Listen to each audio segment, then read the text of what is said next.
Okay, guys, so I know a lot of you have heard this crazy news. The president actually had a phone call with the Georgia State Secretary, and on it, it pretty much sounds like he's using veiled threats. He's giving the Georgia secretary, he's letting him know exactly what number he needs to win or overturn the election. And it is just pathetic at this point. And what I feel like personally, the way he insists that he won this, it makes me feel like he paid for this election and he was certain that he was going to win. And even at the beginning of this thing, when he starts saying, oh, I know it's not possible. We had the votes. We had the votes. And all of these things that he was so sure of almost made me feel like, you know, he tried to rig it and things that he expected to happen actually didn't.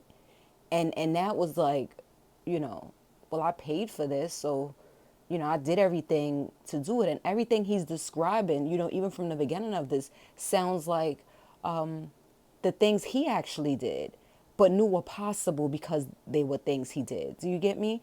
And it's so if you actually paid for this, like with money, favors, it's like get your refund because this is getting sickening. I'm getting tired of hearing it. So let me just let you in on a few points.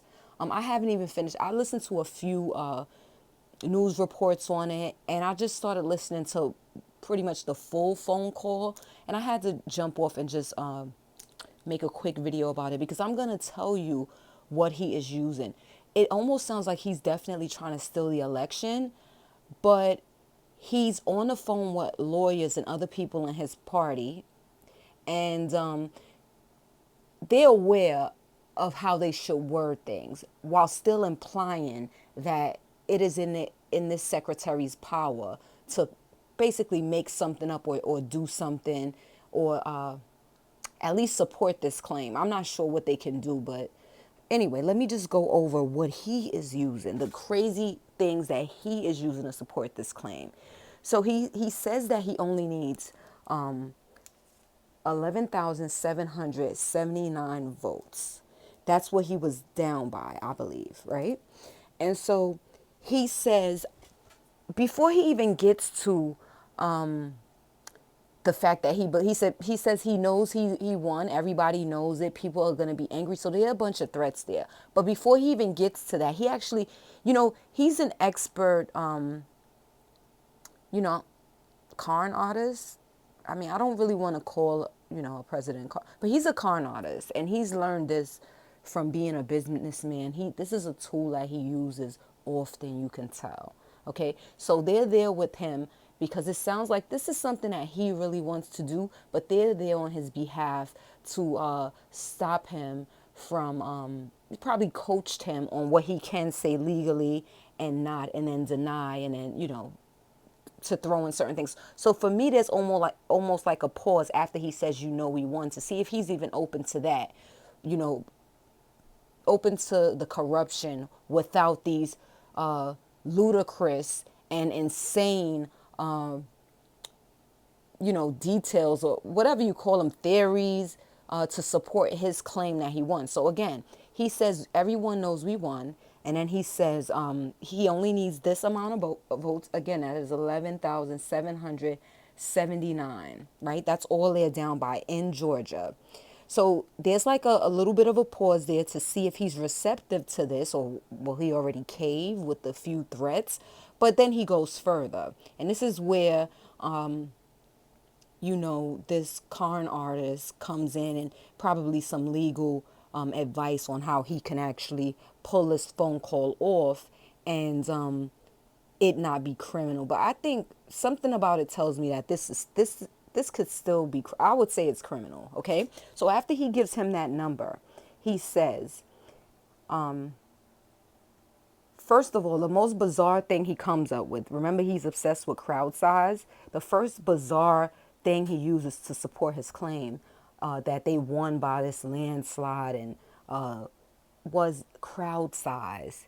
People told him that they had many thousands at all of their rallies, And in the Biden rallies, they only had about 100 people. And so based off crowd size alone, there's no way they could have won this.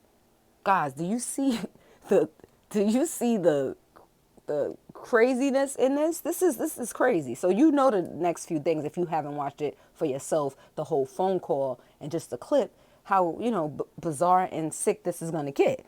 So then he starts with this list. He actually says he has that number. He has way more over that number. So that's where he's, covering himself. And he's going to tell him how he has well over many times over what he actually needs to win. So he says that 4,502 votes were votes that voters that were now on voter registration rolls. Okay. Then he says 18,325 were vacant address votes. And this means that I guess maybe they visited these addresses, found they were vacant, and I guess maybe trying to claim it now that it is against state laws as far as when it comes to voting. And another number, 904, they were allowed to vote with P.O. boxes. And according to him, that is not legal in that state. And then he says 18,000, and he attributes that to a poll worker who he claims is a long time voter. I guess she works at the polls, but she's a long time scammer. Her name is Ruby Freeman, as he says. He says she's a hustler, and he attributes 18,000 of votes being dumped, is the term he uses, by her. He says her daughter and someone else. This is crazy, okay? He says that they staged a water main break. When people came back in the morning, votes were put there. And then he says, I think they even put a table there. And then he says the votes weren't, or the ballots, they weren't even in boxes. And then he says, I think they were in briefcases. So, I mean, you couldn't unpack that state. It's just all over the place. It's crazy and bizarre. Okay. And so, he's been saying a dead vote, but those are just a few details that makes this thing so crazy. He says there was 4,925 out-of-state votes and 2,326 absentee vacant address votes. So I guess that's some other category that he's bringing up, both that are due to vacant address. So what are we hearing here? What are we doing? This is crazy. Okay. And then he goes on to say, now this is where it gets tricky, and I think it's just criminal, because he says, and I only need 11,780, one more than I actually got. And so if your claim is you won by thousands and thousands and thousands based on your theoretical evidence and people's accounts and what you've heard, because he did say what he heard and his theory and these all this crazy stuff. Why would he say that the 11,780 is what he needs, and it's only one more than he actually has? I think he terms it like that. Or he's either saying, because I listened to it a few times, that he wants to make it, he needs to find this 11,780 because he wants it to be one more than he needs. Like, I guess a tiebreaker. Yeah, that wasn't 100%. Maybe I'm not 100% clear on that, but I'm sure you guys have heard this and you've heard that number if you're following this. And I just wanted to, just give my point of view on this, because this is really sick.